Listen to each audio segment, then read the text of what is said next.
Muito bem, então estamos começando agora uma sessão solene especial. Quero desejar uma boa noite a todos.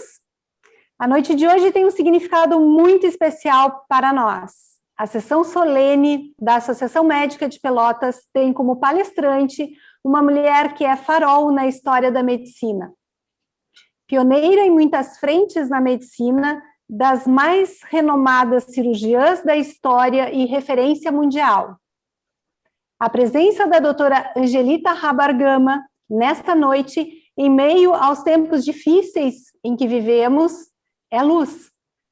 Quero agradecer a presença de cada um dos associados da MP, lembrar para quem ainda não tomou a segunda dose da vacina, nos grupos já chamados pela Prefeitura, que sigam as informações disponibilizadas nas nossas redes e o façam, por favor.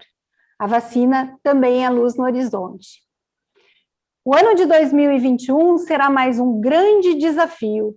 Estamos dispostos a disseminar o conhecimento médico-científico e, para isso, contamos com os departamentos da MP, com os seus presidentes, comprometidos com esse objetivo.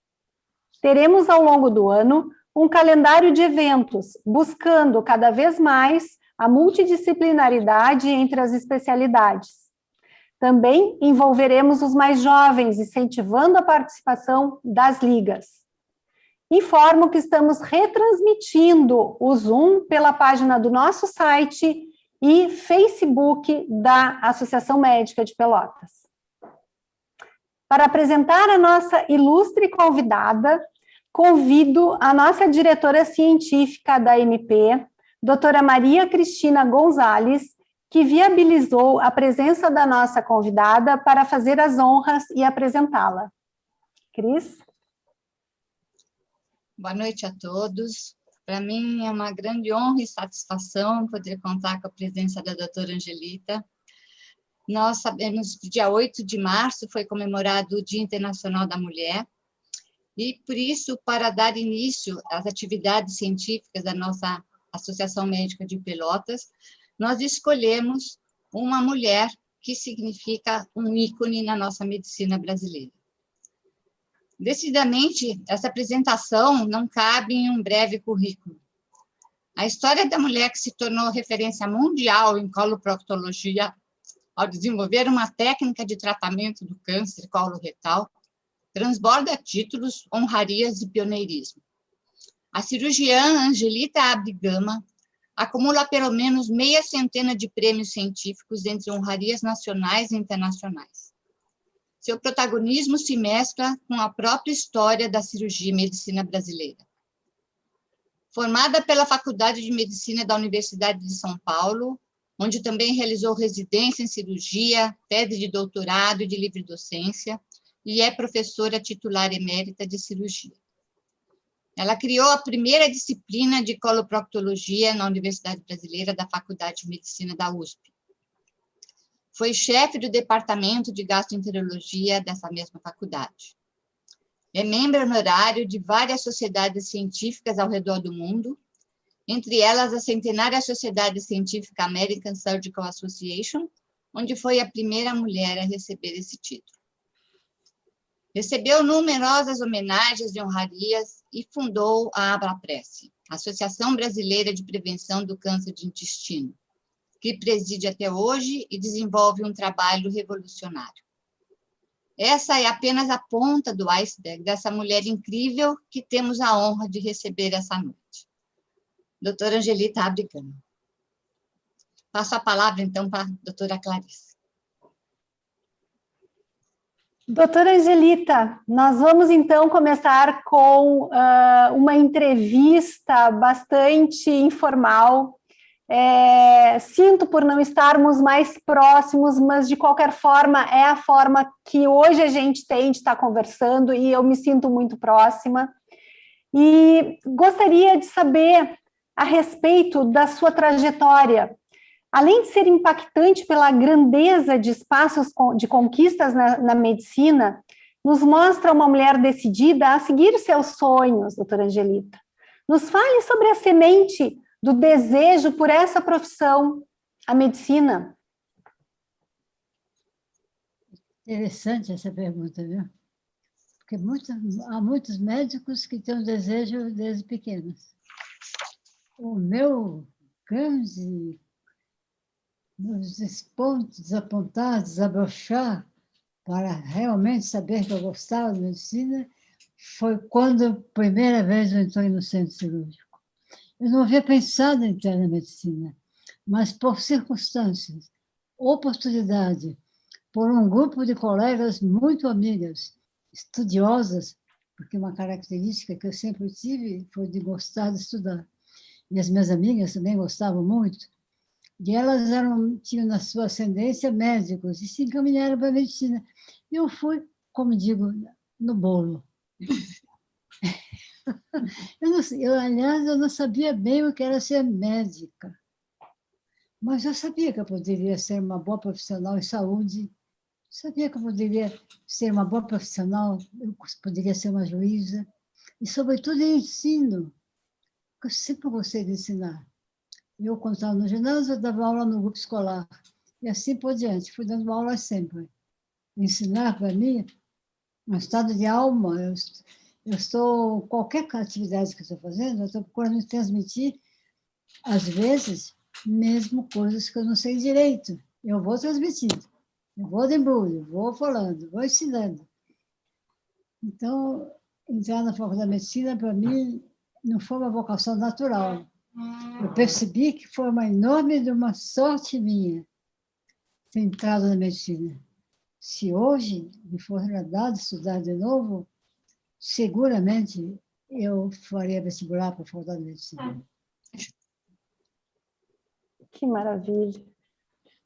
Doutora, a senhora, nós sabemos que a senhora é pioneira em muitas frentes, desde o começo da carreira, quando foi fazer a primeira mulher fazer residência da cirurgia geral, da coloproctologia, no Hospital de Clínicas, da USP, quando se tornou membro centenária da Sociedade Científica, da American Surgical Association.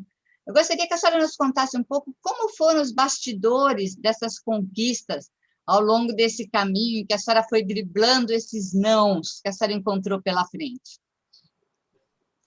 Não havia bem bastidores. Havia uma rota.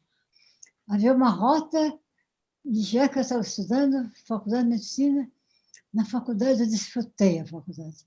E eu queria dizer que um dos títulos que eu realmente me regozijo a ter conquistado é que eu fui a primeira mulher no show medicina, sou a primeira artista do show medicina da faculdade, porque todos os anos tem um show e é só para homens. E eu resolvi entrar no show, também ser artista do show medicina, que é maravilhoso, fazendo as roupas para os meus colegas. Então, eu passava a noite com uma outra colega, também igualmente entusiasma, a Norma Volney, que hoje é professora nos Estados Unidos, fazendo costuras para os artistas do show medicina. Então, isso já foi uma grande conquista. Uma outra atividade que me orgulha muito foi ter a parte de atletismo na Faculdade de Medicina. Eu introduzi o esporte na Faculdade de Medicina entre as mulheres. Então, nós passamos a competir na Macmed. E na Macmed, eu fui correr com barreiras. Eu nunca havia corrido com barreiras na minha vida, mas na Macmed eu corri. Então, foram cenas durante a Faculdade de Medicina que são gratas na minha memória. Show medicina, atlética, departamento feminino, também fundei o departamento feminino, em que nós conversávamos lá no porão da faculdade, era maravilhoso aquele departamento feminino.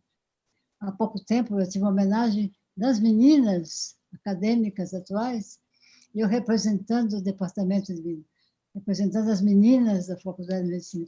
Isso me enche de alegrias. Então, tudo isso não tem bem bastidor. Foi indo, eu fui indo. Foi indo aos poucos. Que maravilha! E quanta história para contar.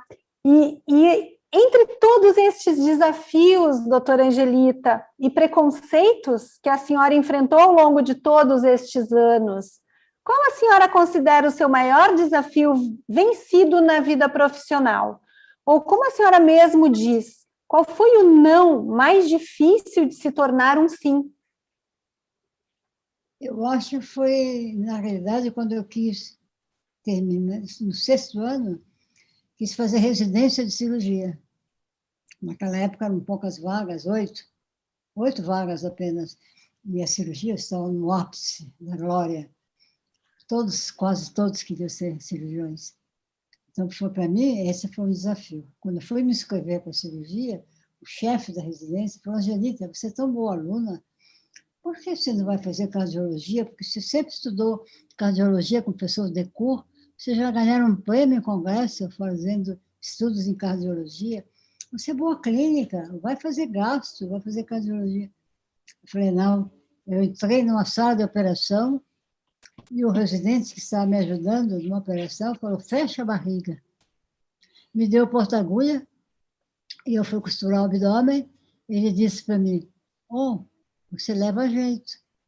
Esse leva jeito foi o começo da minha vontade de fazer residência de cirurgia. E o chefe da residência falou, não, não faça isso. Mas aí eu falei com o diretor da faculdade. O diretor da faculdade, que é o doutor Lacasse, falou, menina, você está certa, você venceu a barreira de entrar na faculdade, você quer ser cirurgiã, que você seja. Eu acho que não é uma boa coisa, mas vai em frente. E esse vai em frente é meu lema. Eu falo para toda a minha equipe, vai em frente. Quando eu falo vai em frente, todos dão risada, porque eu falo sempre isso, vai em frente. Eu fui, me inscrevi, fui aceita, e entrei em primeiro lugar, conquistei primeiro lugar para a residência de cirurgia. E pude escolher a clínica que eu ia começar a minha residência. E escolhi a clínica do Alípio Correia Neto, o grande Alípio Correia Neto, a Rigo Raio, os Simons. Tive, então, professores extraordinários, e aí o gosto pela cirurgia, o saber que eu tinha dom, e esse era meu dom. Eu falei, eu realmente nunca peguei no porta-agulha, mas eu sei costurar, eu tenho diploma de corte e costura. E aí eu convenci, porque realmente eu sou diplomada em corte e costura, eu tenho diploma que eu posso fazer, eu sei fazer molde, eu sei cortar e sei costurar. Então, fechar a barriga foi igual fazer barra, igualzinho. Não teve dificuldade em pegar outra agulha. E quem faz barra, quem faz vestido... Que maravilha! Que história! Doutora, eu não consigo imaginar a senhora costurando um vestido, doutora. Essa foi uma novidade para mim. E as costuras todas, vestido era na mão. E o pessoal vinha de fora, de muito... para assistir as minhas costuras. Você sabe que eu costurava aquilo na mão, as costuras de tecido, não abriam perfeitinhas. Que coisa maravilhosa. Agora no grampeador. Mas no tempo, mas antes era na mão. Na mão foi... Habilidade total. Pois é, e o pessoal hoje treina no videogame. A senhora treinava costurando mesmo, né? Hoje, para vídeo, eles treinam no videogame para ficar prática para lidar nos aparelhos. Na época era o corte e costura, bem mais próximo. E, doutora, a senhora recebeu ao longo de... Pode falar. Pode continuar, doutora. Uma boa... Deixa eu fazer corte e costura. É. Ajuda bem o corte e costura. Tem que voltar primeiro para o corte e costura. Desligou? Não. Não. Bom, a senhora, ao longo de toda a sua carreira, eu sei que a senhora recebeu inúmeros títulos, prêmios, honrarias, e muito deles se destacando como ser a primeira mulher. E eu queria que a senhora comentasse aqui com a gente, entre todos eles, qual que a senhora considerou mais significativo, seja porque foi o primeiro ou porque realmente teve uma importância especial para a senhora? Prêmios, pode ser divididos em categorias. Existem aqueles que são eminentemente científicos, aqueles que são mais por causa do seu caráter pessoal, de educadora. Uhum.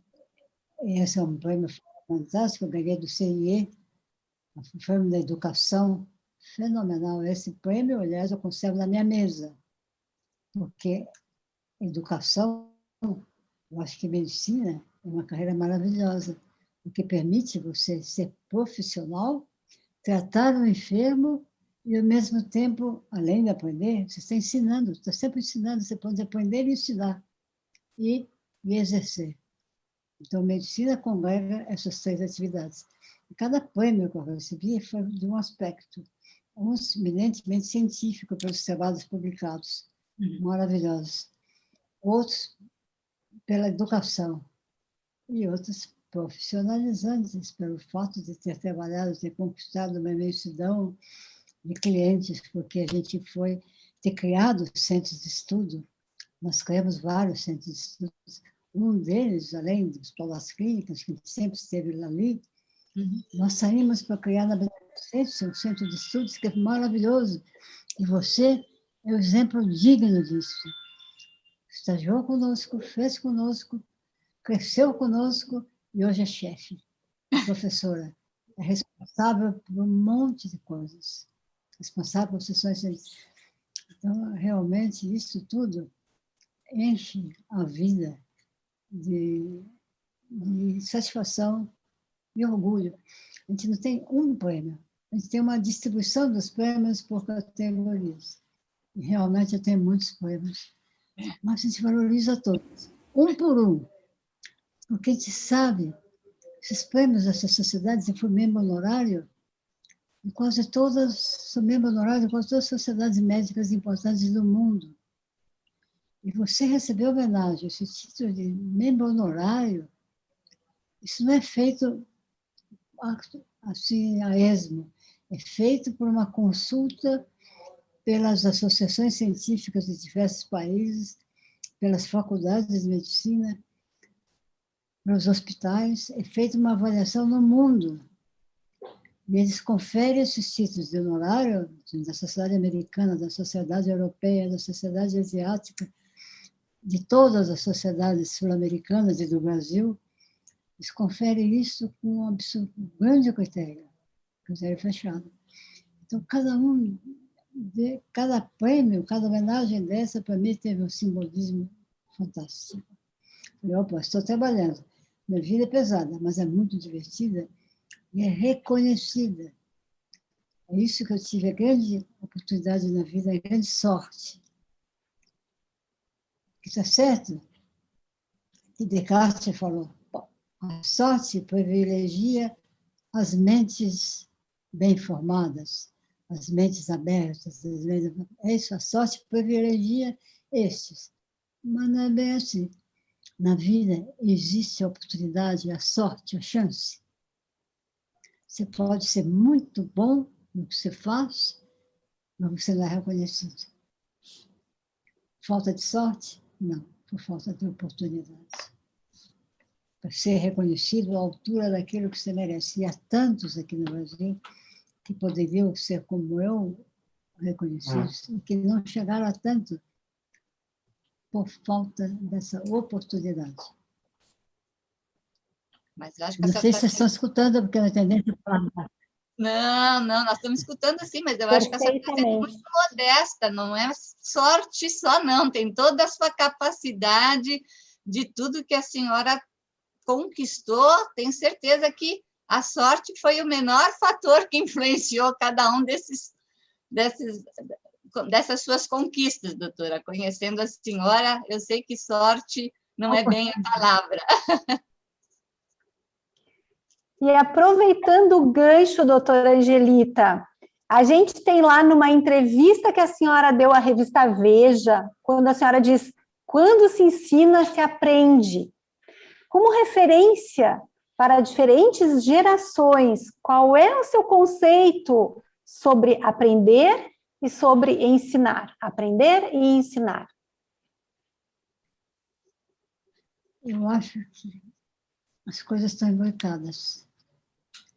Quando você aprende, você está se virando um fato novo, uma tática nova, um conhecimento novo. E quando você ensina, você tem que fazer isso porque você não sabia. Você estava em conhecimento aquém do que você poderia estar. Então, você está aprendendo. E a gente aprende sempre.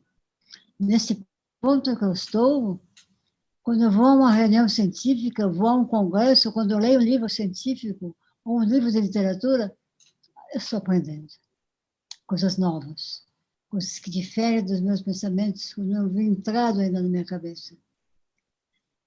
Quando a gente ensina, é outra coisa. Você tem que ser absolutamente fiel, sincero. Você tem que... É uma tarefa reconfortante, porque aquilo que você sistematizou na sua cabeça, que não pode ficar só para você, nem deve ficar só para você. Você tem que ensinar. Então, eu não sei o que é mais, o que é melhor, o que foi mais alegre para mim, mais gratificante. Aprender ou ensinar? Eu diria que as duas estão imbricadas. Não consigo diferenciar aprender de ensinar. Porque você aprende quando você ensina.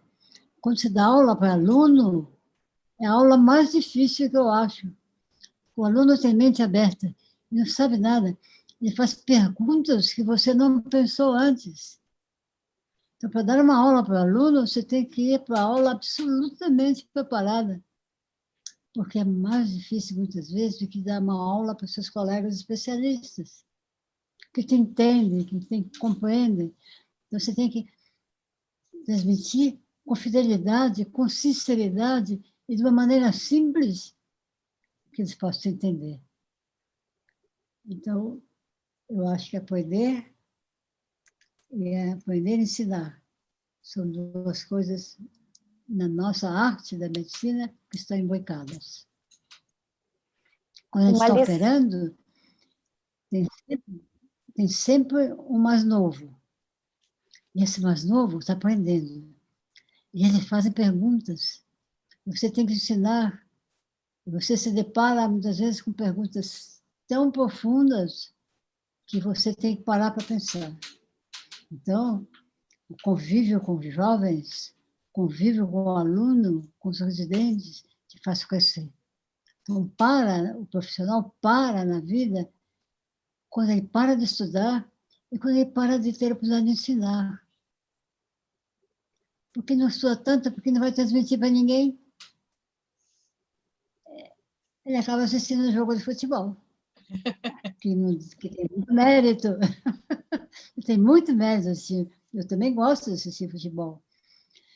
Porém, a medicina gera isso. Você aprende e ensina isso é entrosado. Essa tarefa realmente nos realiza totalmente. É uma troca constante de conhecimento e aprendizado, né, doutora? Realmente é uma coisa que faz para nós aqui da associação, todos os médicos que estão lhe assistindo agora, a gente começa a refletir exatamente sobre isso.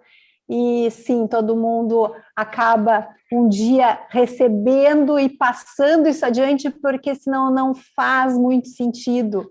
Isso é extremamente importante. Obrigada pela sua resposta, Cris. Doutora, a senhora, com toda a experiência de quem já realizou mais de 50.000 cirurgias ao longo da sua trajetória profissional, como é que a senhora definiria um bom médico cirurgião? É aquele, primeiro, é um indivíduo que está sempre atualizado. Segundo, ele precisa gostar da operação. Estar naquele ambiente do centro cirúrgico, nem todo bom médico gosta. A primeira coisa é a escolha de ser cirurgião. Ele tem que ser cirurgião por prazer, porque ele realmente, aquele é o dom dele. Eu gosto de clinicar, gosto de atender meus doentes, mas eu posso confessar, se dentro da medicina eu não tivesse ouvido daquele residente, você leva jeito, ele desviou meu caminho, leva jeito. Você tem jeito para a cirurgia. E eu acreditei naquilo, eu senti que eu tinha jeito mesmo. E aí você vai. Nada mais te segura. O cirurgião precisa escolher, precisa ter dom, não precisa de gostar. Depois ele precisa ter postura dentro da sala da operação. O bom cirurgião não é só aquele que tem uma técnica maravilhosa. Ele pode ter noção do que está fazendo. Ele precisa gostar do doente. Ele precisa fazer para o doente aquilo que gostaria que fizesse para ele sendo operado. Então, você já lembra, Cristina. Eu, quando estou operando, eu estou dentro da barriga do doente. O meio externo não conta para mim. Eu estou lá dentro, porque eu sei que aquele é o momento.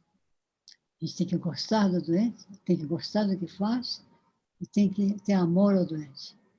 Porque sem isso, você é um mau cirurgião. Eu conheço cirurgiões hábeis, tecnicamente, mas não são bons cirurgiões. Um cirurgião precisa gostar do doente, precisa se concentrar, precisa estudar, se atualizar, porque tudo evolui. Evolui desde uma cirurgia grande, hoje para uma minimamente invasiva, e quizás não cirurgia. Então, a sua mente tem que estar sempre se renovando, modificando. E para isso, precisa estudo, aprendizado e ensino. Doutora. Só técnica não faz o bom cirurgião. Isso está muito, muito correto. É isso mesmo, coração bate forte aqui. Mas me diga uma coisa, doutora Angelita, até 2004 não existiam campanhas governamentais voltadas para a prevenção do câncer de intestino. A senhora e a sua equipe fundaram a ABRAPRESS, Associação Brasileira de Prevenção do Câncer de Intestino. Uma ideia que ficou conhecida mundialmente. Nos conte um pouco sobre a história dessa associação que a senhora preside e das criativas campanhas de conscientização que levam até a população. Ela chama ABRAPRESS, Associação Brasileira de Prevenção de Câncer de Intestino. E surgiu por quê? Eu, desde que me formei, tenho uma clínica, todos entusiastas pelo câncer de intestino, e particularmente sobre o câncer de reto. São cirurgias grandes, que são bem-sucedidas e progressivamente cada vez melhor sucedidas. Entretanto, são cirurgias grandes, que há riscos. E o câncer de intestino é um câncer muito peculiar, é aquele que vem do crescimento de um pólipo, de um adenoma. É um dos poucos cânceres que nós conhecemos a lesão precursora. Então, eu pensei, se nós conhecemos a lesão precursora, se a gente faz campanhas de prevenção, se a gente começa a identificar a lesão que o precede, nós no futuro não teremos mais câncer de intestino. Claro, se nós fizermos exames, a colonoscopia, que eu tenho o prazer e o orgulho de ter trazido o primeiro colonoscópio do Brasil em 1974, eu fui aos Estados Unidos aprender com o Jerome Way a técnica, uma aprendizado da colonoscopia, comprei o colonoscópio e trouxe para o Brasil.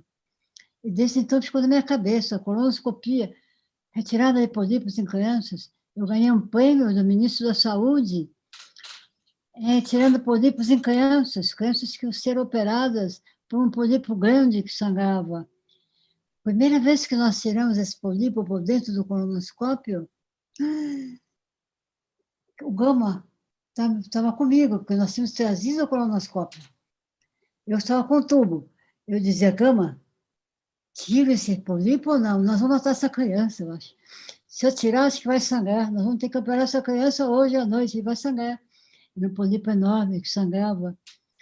Passei a alça, tiramos o polipo. Que coisa maravilhosa.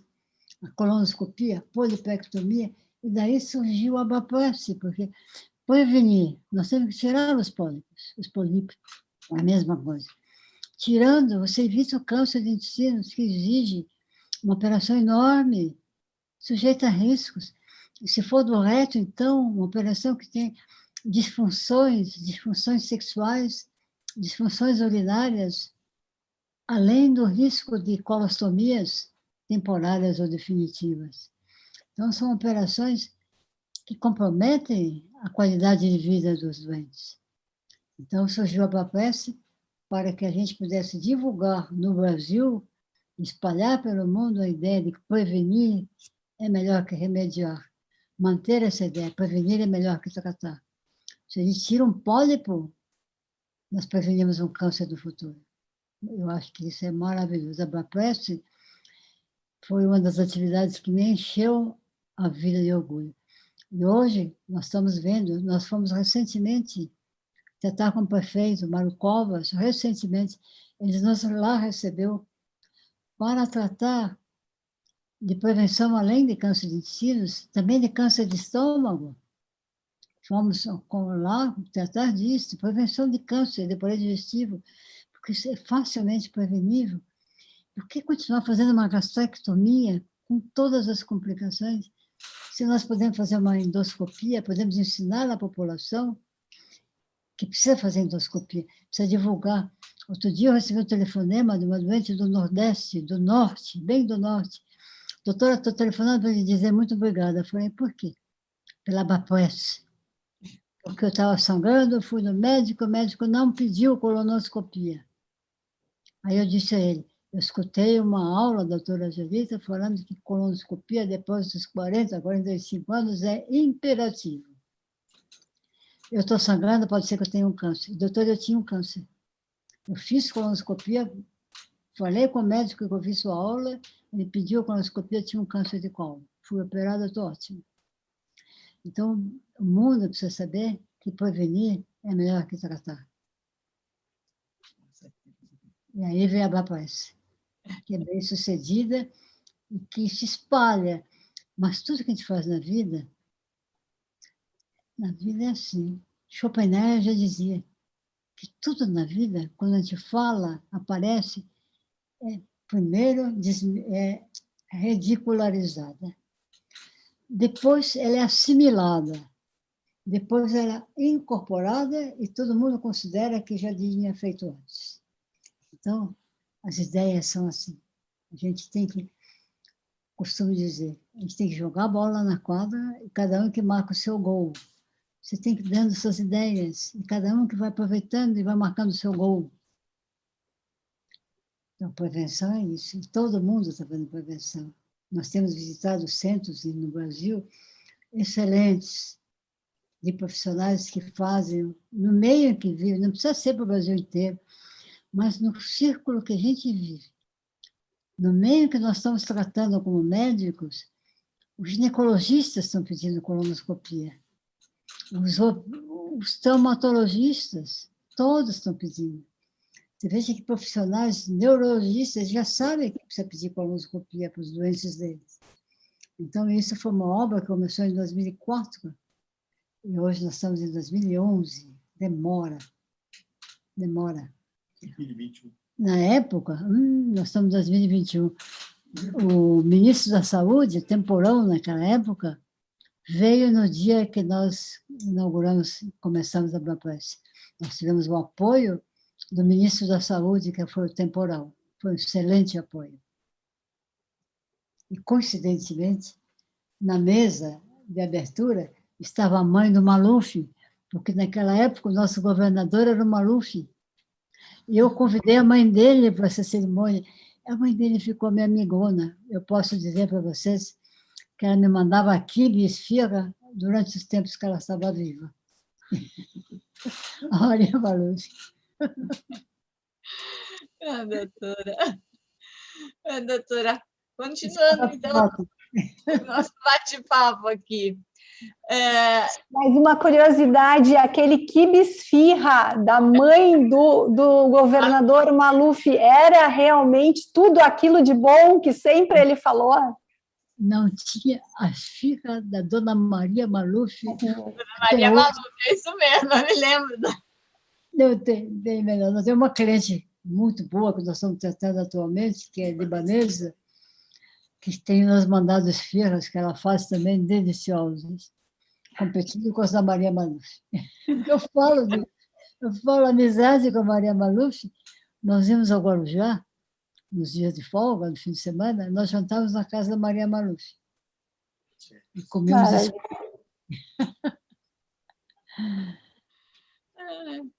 Doutora. A vida é divertida. A senhora tem muita história divertida para contar, com certeza.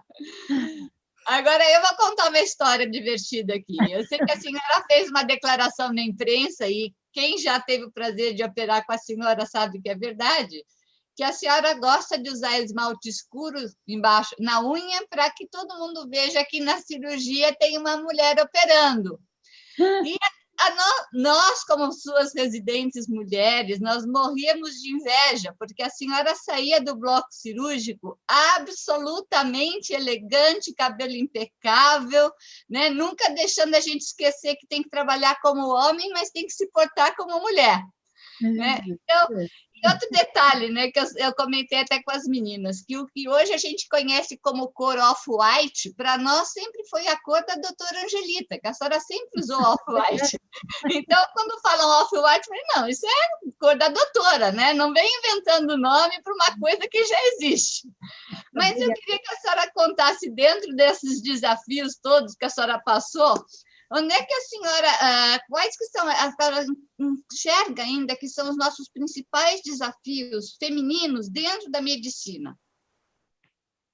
Essa dualidade de trabalhar como homem e continuar sendo mulher, o que mais que a gente precisa conquistar? Eu acho que a primeira coisa que as mulheres têm que vencer, e eu acho que já estão vencendo isso em grande escala, é ter autoconfiança. As mulheres sempre acham que o outro sabe mais. Elas sempre acham que o outro pode fazer melhor. Não existe o outro, existe ela mesma. Mulher que está na medicina, em todas as carreiras, aviadora. Um dia eu entrei no avião com os amigos e familiares. A aviadora era mulher, a piloto. A mulher? Nós vamos entrar nesse avião, mulher, foi um voo maravilhoso. Mas o homem, quando entra num avião pilotado por mulher, ainda se sente um pouco atrapalhado, né? Até hoje. Então, a mulher precisa ter autoconfiança. E os homens precisam ter certeza que elas têm, além de ser competentes, estudiosas, trabalhar muito, o sucesso também vem de transpiração, suor, dedicação, trabalho. O Zerbini, nosso professor Zerbini, professor de cirurgia cardíaca, dizia, nada vence o trabalho. Ele morreu com idade avançada, e a gente instrumentava para ele, ajudava para ele. Eu conversava muito com o Zerbini quando eu estava escovando as mãos. Ele dizia, menina, tem que trabalhar muito, isso é uma profissão que precisa trabalhar, nada vence o trabalho. Eu vou contar uma coisa engraçada. Uma vez nós viajamos com o Zerbini, nós fomos a um congresso no norte do Brasil. Estávamos Zerbini, nós todos no avião. Quando parou o avião no Nordeste, acho que foi em Pernambuco, desceu o avião, tinha uma banda de música. Eles, lá na frente com a Angelita, ele tinha feito o primeiro transplante cardíaco da América Latina, dias antes. Acho que é para mim. Nós descemos, tinha banda de música, palmas. Acho que é para mim. Quando nós descemos, logo depois, quando eu tinha visto, desceu o Pelé. E a banda de música era para o Pelé. E uma vez que eu encontrei o Pelé, eu contei isso para o Pelé. Os dois maiores expoentes da medicina brasileira, e a banda de música é para o jogador de futebol. Esse é o nosso país, né, doutora? O maior jogador de futebol, merecidamente, porque Pelé foi um grande jogador. Mas acho que a senhora se equiparou ao Pelé, doutora. Na sua fama, na sua área, eu acho que são bastante semelhantes. Pelé é o Pelé, né? Pelé. Quando eu fui à Europa, em anos 60, quando dizia, agora from Brasil, from Pelé, Pelé. Demorei para saber que era Pelé, não era Pelé. Pelé é cidadão do mundo, cidadão não só do Brasil, Pelé. Nos disseram na Europa, cidadão do mundo, Pelé. Grande Pelé. E me diga uma coisa, doutora Angelita, no ano passado, no comecinho do ano passado, 2020, a senhora autografou a sua biografia. Não é resposta, escrito por Inácio Loyola Brandão. Como surgiu a iniciativa E como foi para a senhora revisitar a própria história? Foi extraordinário. Eu vou dizer como veio a ideia. Eu era muito, mas muito, nossos amigos do Antônio Emílio Moraes. E por isso que nós começamos o nosso grupo da Beneficência Portuguesa, porque ele amava a Beneficência Portuguesa, ele era a alma da Beneficência Portuguesa. Aos domingos, nós íamos à Beneficência, passávamos visita, íamos conversar com Antônio Emílio Moraes nos domingos de manhã. E um dia, o José Pastore, todos conhecem o José Pastore, da economia, de vida extraordinária, o José Pastore escreveu a biografia do Antônio Emílio de Moraes. E o Antônio Emílio de Moraes disse, você vai ter que fazer a sua biografia, vou falar com o Pastore. Então, ele colocou isso na cabeça do José Pastore. E José Pastore é amigo, sempre foi amigo e fã do Inácio Loyola Brandão, que é um escritor fenomenal, um homem inteligente, culto, e de uma... Ele é tão cômodo, é tão simples. Aí o José Pastore insistiu, e como depois morreu o Antônio Emílio, eu achei que eu devia fazer o desejo do Antônio Emílio Moraes. E o José Pastore me apresentou ao Inácio Loyola Brandão. E o Inácio foi um convívio durante um ano. O Inácio ia no meu consultório uma vez por semana e dialogava comigo. Ia com a prima dele, a Cápula, eles anotavam algumas coisas e ele escreveu. Ele escreveu de uma maneira simples, gostosa, extraordinária. Depois que saiu o livro, eu gostei muito do livro. O livro também me encheu de alegria. Porque está contado de uma maneira que todos podem entender, que todos podem se rever. E tem todos os amigos ali. Tem trechos gostosos de ler. Tem uma parte que é muito científica, pecou por ser científica, mas tinha que ter um misto científico e amistoso. Mas a ideia surgiu com Antônio Emílio Moraes e particularmente com José Pastore, o grande economista José Pastore, atuante, que dá uma colaboração enorme para o entendimento e para a nossa economia. Somos admiradores do José Pastore. E do Loyola Brandão, nós nos tornamos fãs. Foi recebido pela Academia Brasileira de Letras, nós fomos daqui ao Rio para assistir à posse do Inácio Loyola Brandão à noite na Academia Brasileira de Letras. Dormimos no Rio de Janeiro, mas valeu a pena. O discurso dele foi maravilhoso. Que lindo. Que história. Eu estou com esse livro engatilhado para, depois de terminar o meu, que também é uma autobiografia de uma mulher, agora eu já vou migrar diretamente para o seu, porque eu tenho já pedaços transcritos não, mas me passaram agora ao longo desse tempo que a gente começou a trabalhar essa sua história para poder lhe apresentar aqui. Então, certamente... a sua história, você, por favor, nos comunica. Sim, por isso que eu estou falando, vou já trazer esse livro para fazer parte da minha cabeceira, porque eu preciso ler. Não, eu quero que você traga o seu para nós lermos.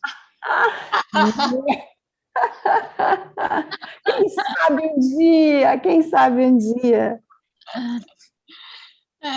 Doutora, vamos falar agora de um assunto meio difícil.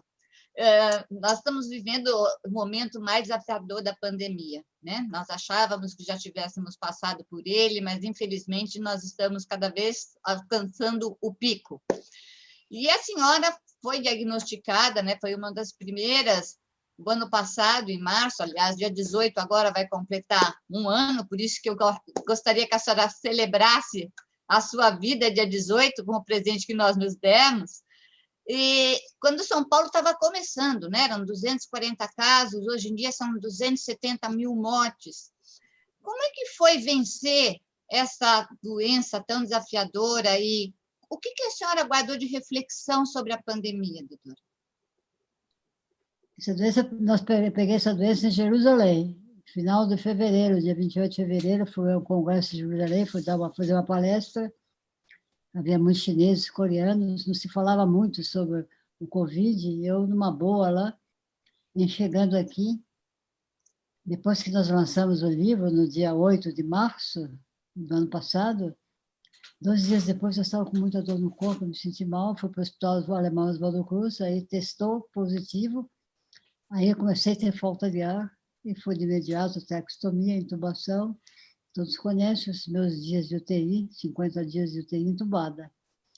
Esse período, eu costumo, já dei entrevista a esse respeito, dizer aos que são aos familiares de quem está entubado, que os familiares não sofrem porque o parente está entubado, porque quem está entubado está numa boa, está no mundo diferente, um sono tranquilizador, não se tem sonhos, não se tem nada, sobressaltos, pesadelos. Quando eu fui para a UTI, eu vi a chapa, falei, eu vou morrer. E meus amigos da UTI também disseram, acho que dessa, a doutora não escapa, eu escutei uma coisa dessa, e vi a chapa, falei, essa vez eu vou morrer. Mas eu acho que é cedo ainda para morrer, apesar de eu ser longeva, eu acho que é cedo ainda, porque fundamental é que eu gosto de viver, eu aproveito o dia a dia. Então eu gosto, acho que sempre tem coisa para fazer, o mundo é ótimo. Dos amigos, você está vendo? Estou vendo uma dileta ex-discípula, hoje, como membro importante da Associação Médica de Pelotas. Uma bonita vida, né? Mas aí, acordei, quando eu acordei, vi que estava viva, puxa vida, sobrevivi a isso, vi a morte, que bonita que é a vida. Eu comecei a trabalhar, não ficou nenhuma sequela, nem motora, nem nada, nada. Paladar, olfato, visão, não tive nada. Saí perfeita, porque eu fui muito bem tratada lá, fiz parenteral, 2 meses de parenteral, recebi uma cota de aminoácidos para o resto da vida. Né? Não foi chocolate, doutora? Então, todos os meus ex-amigos, as cartas que eu recebi dos ex-clientes, clientes que eu havia operado há muitos anos, cartas, mensagens dos colegas, dos parceiros do Brasil e de fora, as manifestações que tiveram comigo, com minha família, as manifestações de solidariedade, isso tudo depois, realmente, eu já me considero hoje uma sobrevivente feliz. Eu era uma pessoa feliz antes, mas você valoriza a vida com uma gratuidade. Você está vivendo, está vivendo. Agora eu valorizo a vida como sobrevivente. É muito diferente. Você não deixa escapar nem um minuto. Se você ficar de mau humor, você fala, mau humor por quê? Eu sou sobrevivente. Então, a vida hoje tem mais sentido e é muito mais gratificante. Então, o Covid, dentro dos malefícios, me fez bem também. E eu faço essa mensagem a todos que têm Covid, a todos que ficam no UTI, a todos que sobrevivem, que vivam a vida com gosto. Cada dia é um dia. Doutora Angelita, aproveitando essa sua citação, sou uma sobrevivente, de onde vem essa força?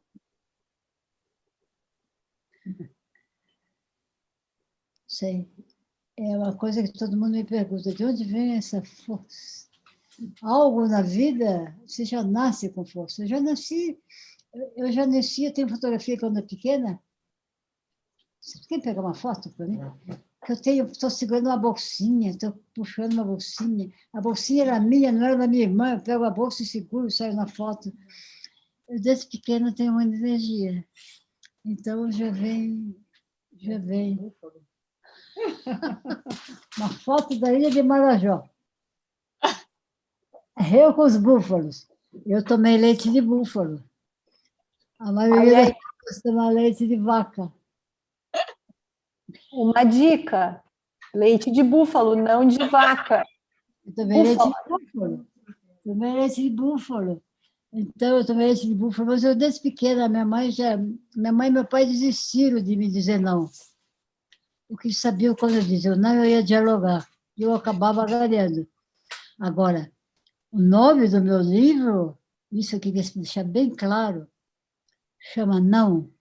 não é a resposta. Foi bem pensado isso, e até o Loyola achou essa frase fantástica. Porque não é que eu não aceito ou não, eu aceito ou não. Quando não é justificado. Gente, na vida, todos nós temos que aceitar nãos. Mas muitas vezes, e talvez a maioria das vezes, o não é para ser aceito. Nós temos que dialogar, reivindicar e não aceitar de início, não. O não tem que ser justificado. Aí você pode aceitar ou não. Não, não é a resposta. Mas eu já nasci assim. Meu pai e minha mãe já sabiam que não adiantava dizer não. Não, você não vai jogar voleibol. Falei, mãe, pai, por que eu não vou jogar voleibol? Eu tenho aptidão, sou boa de corpo, gosto, estou num grupo que joga voleibol, por que eu não vou jogar voleibol? Por que eu não vou entrar na faculdade de medicina? Vou fazer um concurso, se eu não entrar, não entro. Dialoguei com meu pai não queria. Mãe é mais maleável, mas meu pai não queria que eu fosse professora. Ótimo ser professora. Mas eu não queria, eu queria entrar na faculdade de medicina. Esse foi o não. Eu disse outro não importantíssimo na minha vida. Eu queria fazer colopatologia. Eu fiz residência de cirurgia geral, fiz residência de cirurgia digestiva. Depois assisti um congresso ótimo aqui no Brasil de colopatologia internacional. E conheci o pessoal lá em Londres. Aí eu resolvi ir para Londres, um hospital famoso, St. Mark's. Mas eu escrevi pedindo para ir, eles me disseram, não, St. Mark's, it is a hospital for men, not for women. Hospital para homens, não para mulheres. Aí eu escrevi, não, eu sou boa, vocês me conhecem, eu conheci vocês. Eu quero ir para São Marcos. São Marcos vai ser minha vida. Eu lutei 2 anos. Aí eles me aceitaram. Em Santo Marcos, eu fui conhecer o Gólliga, fui para Leeds, viajei por lá, pela Inglaterra, e vim com uma bagagem ótima em colopatologia, principalmente das doenças inflamatórias intestinais, que aqui ainda pouco se falava. Então, foi um avanço. Não aceitar esses nãos representou a mudança da minha vida. Ai, doutora, daria para a gente ficar conversando com a senhora aqui a noite toda, mas eu acho que eu vou chegar na nossa última pergunta para a senhora, então. Para finalizar, doutora, qual seria uma mensagem sobre a vida e qual que a senhora considera, na verdade, o maior dos desafios? Melhor desafio é gostar da vida, é querer viver. Não tem desafio na vida. É viver, simplesmente viver, com autoconfiança, autoestima. A gente tem que se gostar, a gente tem que se admirar, tem que respeitar os outros. Hoje eu dei uma frase lindíssima do Gabriel Garcia Marques. Só olhar para baixo se você vai levantar alguém. Você tem que estar sempre olhando para cima. Eu li hoje mensagem do Gabriel Garcia Marques, um dos grandes da literatura latino-americana. Eu sou fã dele, grande fã dele. Não olhar para baixo, a não ser que você queira levantá-lo e protegê-lo. Ninguém para baixo. Olhar os teus pares, teus amigos, os teus colaboradores, os teus auxiliares do lar, todos como seres humanos iguais a você, e ajudá-los a crescer, ajudá-los a ter seu caminho, ajudá-los a marcar o seu gol. Bom, doutora, antes de passar a palavra para a Clarice, eu queria finalizar o meu enorme agradecimento, não só a importância que a senhora sabe que teve na minha vida profissional, que a senhora também, não sei se sabe, mas eu fui fazer cirurgia por sua causa, uma vez que a senhora apareceu em Campinas para dar uma palestra junto com o Reis Neto, que organizou, e eu conheci a senhora e simplesmente me encantei. E fui atrás da senhora lá na Beneficência fazer internato e depois tive a honra de ser aceito como residente na sua equipe. Dileta. E também, né, para quem me conhece, sabe a importância que a senhora tem na minha vida pessoal, por tudo que a senhora fez pelo meu pai, né, o enorme orgulho que ele tinha de ser seu paciente, como ele admirava exatamente isso que a senhora é, porque a senhora, nesse ponto, a senhora é muito parecida com ele.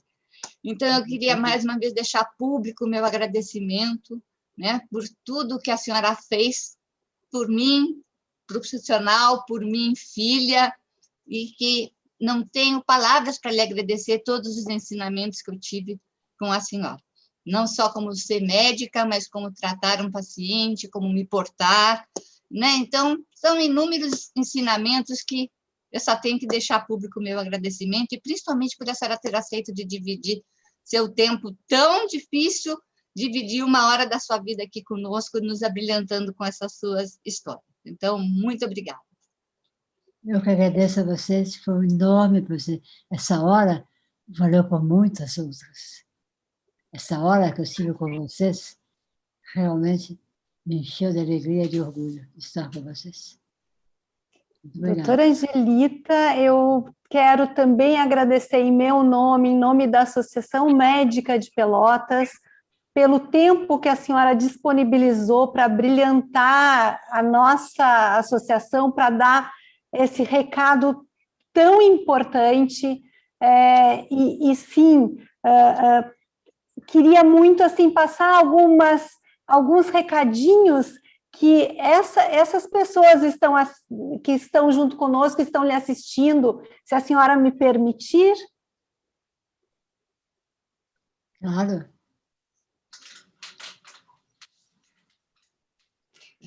Doutora Angelita, então, assim, a doutora Adriane Manta, doutora Angelita, exemplo a ser seguido e propagado, obrigada pela oportunidade de tê-la na nossa associação.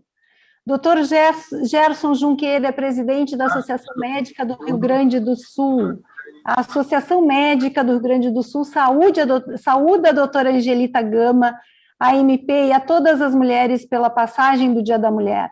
Parabéns pela iniciativa, pelo protagonismo de sempre. Como cirurgião digestivo, tive a oportunidade de assistir a doutora Angelita em diversos eventos científicos. Fico encantado com as suas histórias de vida e resiliência.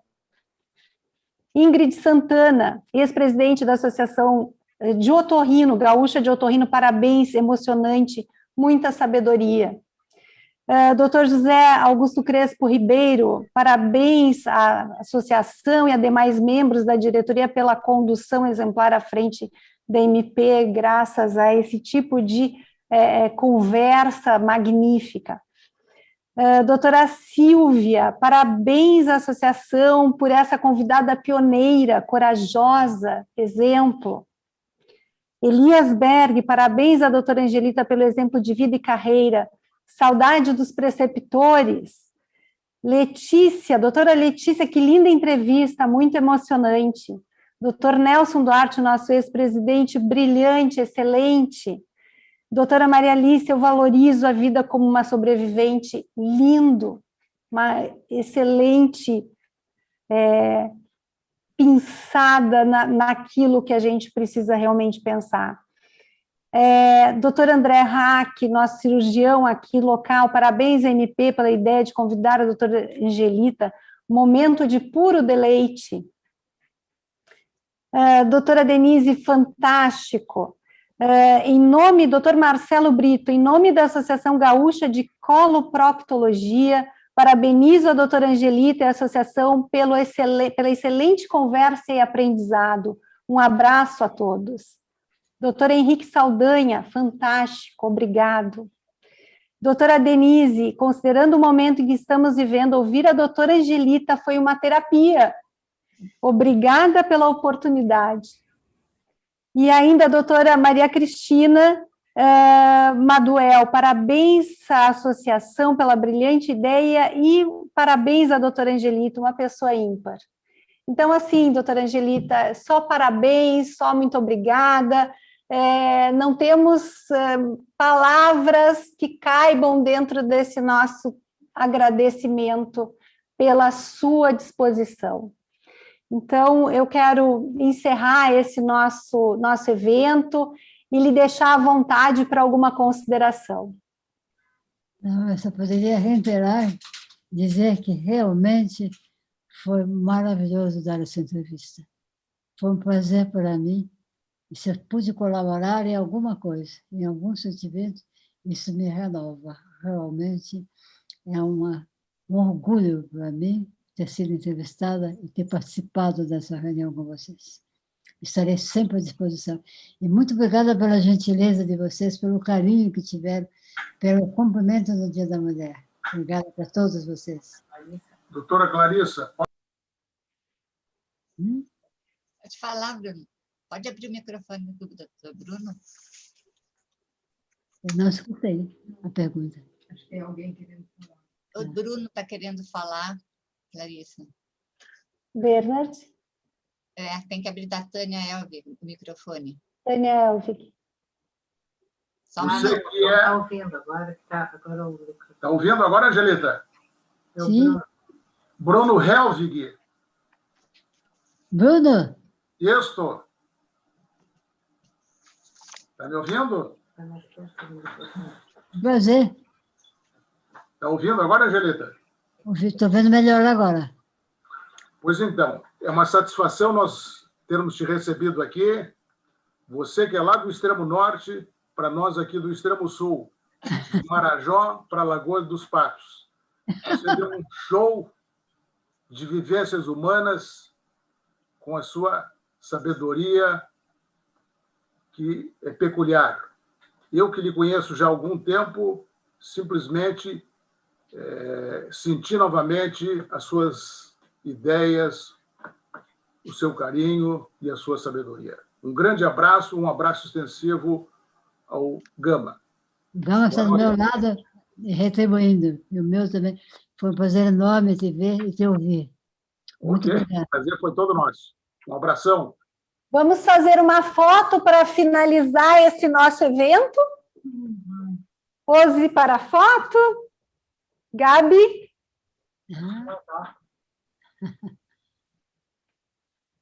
Muito obrigada mais uma vez. Uma boa noite a todos. Fiquem todos muito bem. Se cuidem. Obrigada. Doutora, um grande abraço para o doutor Gama. Obrigada. Boa noite a todos. Parabéns. Muito obrigada. Obrigada.